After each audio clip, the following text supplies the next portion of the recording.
adanya kisah yang cukup menarik tentang sejarah, yaitu sejarah kerajaan Lamajang Tigangjuru.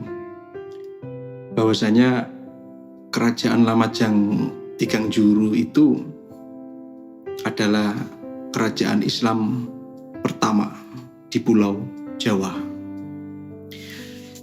Ini penjelasan yang disampaikan oleh seorang kiai yang melakukan penelitian. Beliau adalah Kiai Haji Agus Sunyoto.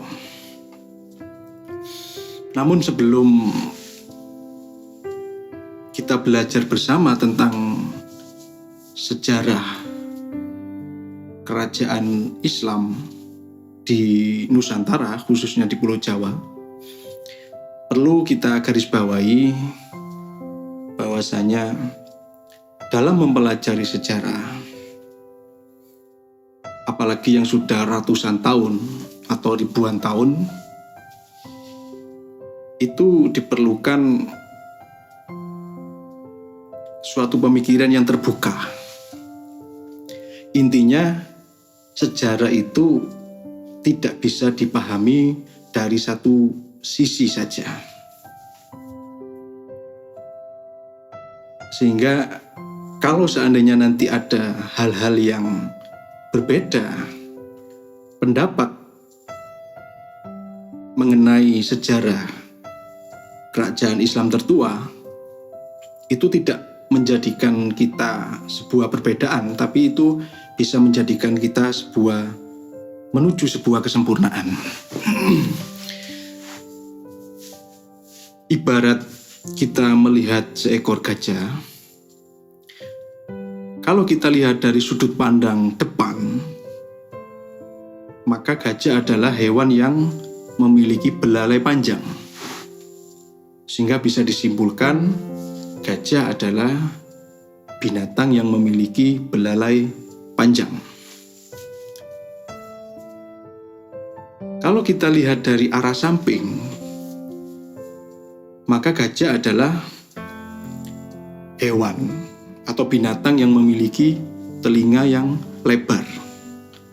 Jadi kesimpulannya, gajah adalah binatang yang memiliki telinga lebar. Itu kalau kita lihat dari sudut pandang samping. Begitu juga sejarah. Apalagi sejarah itu menyangkut tentang kerajaan yang usianya sudah ratusan tahun yang lalu, yaitu kerajaan Lamajang Tigangjuru. Dalam satu versi dikatakan kerajaan Lamajang Tigangjuru adalah seperti ini. Dalam versi yang lain dikatakan bahwasanya kerajaan Islam atau kerajaan Lamajang Tigangjuru seperti itu.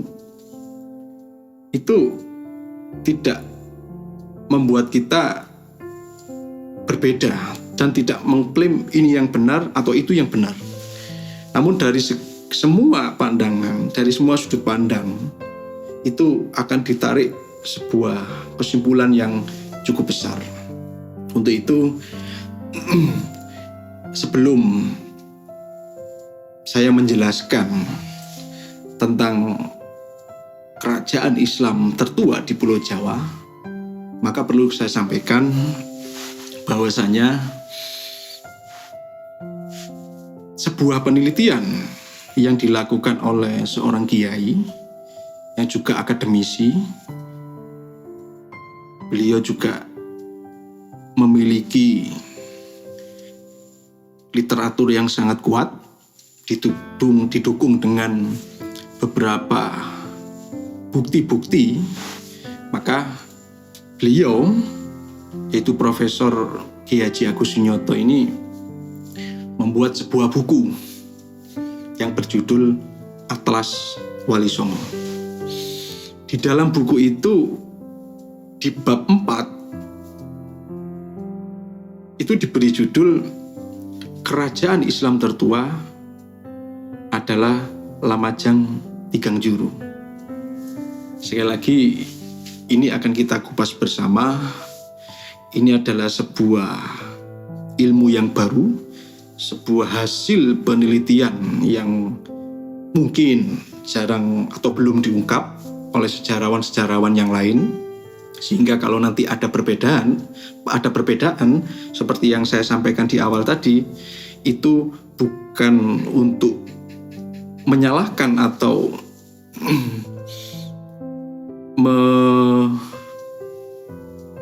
mengurangi hasil karya penelitian yang lain, tapi sifatnya adalah lebih menyempurnakan. Jadi apa yang saya sampaikan tadi adalah merujuk pada sebuah buku yang dikarang atau yang dibuat oleh Profesor I. Haji Agus Sunyoto. Beliau mengatakan bahwasanya kerajaan Islam tertua adalah Lamajang Tigang Juru. Sementara ini kita berpedoman pada beberapa literatur yang mengatakan bahwasanya Islam atau kerajaan Islam tertua itu adalah di Demak Bintoro. Untuk itu di beberapa segmen nanti akan kita bahas bersama kenapa Lamajang Tigang Juru ini menjadi kerajaan Islam tertua di Pulau Jawa. Sedangkan di beberapa buku belum ada penjelasan itu. Yang ada adalah kerajaan Islam tertua di Demak Bintoro, Jawa Tengah. Untuk itu sekali lagi, apa yang saya sampaikan nanti tentang kerajaan Islam tertua di Pulau Jawa, yaitu Lamajang Tigang Juru, adalah hasil karya terbaru dari sebuah penelitian yang dilakukan oleh akademisi, dilakukan oleh seorang kiai dengan beberapa tim yang lain, disertai dengan bukti-bukti fisik atau bukti-bukti literatur yang sangat mendukung. Untuk itu semoga apa yang akan kita pelajari bersama, apa yang saya jelaskan bersama itu menjadi sebuah wawasan kita bersama, menjadi sebuah semangat untuk kita bersama dalam terus memahami sejarah yang ada di Nusantara. Sebagaimana apa yang dipesankan oleh Bung Karno, Presiden pertama Republik Indonesia, beliau mengatakan bahwasanya jas merah, jangan sekali-kali melupakan sejarah. Tapi tidak menutup kemungkinan di samping jas merah yang dipopulerkan oleh Presiden Soekarno, kita juga harus menambahi slogan-slogan yang dilakukan atau disampaikan oleh beberapa kiai-kiai yang ada di Indonesia. Salah satunya adalah jas hijau. Jas hijau adalah jangan sekali-kali hilangkan jasa ulama.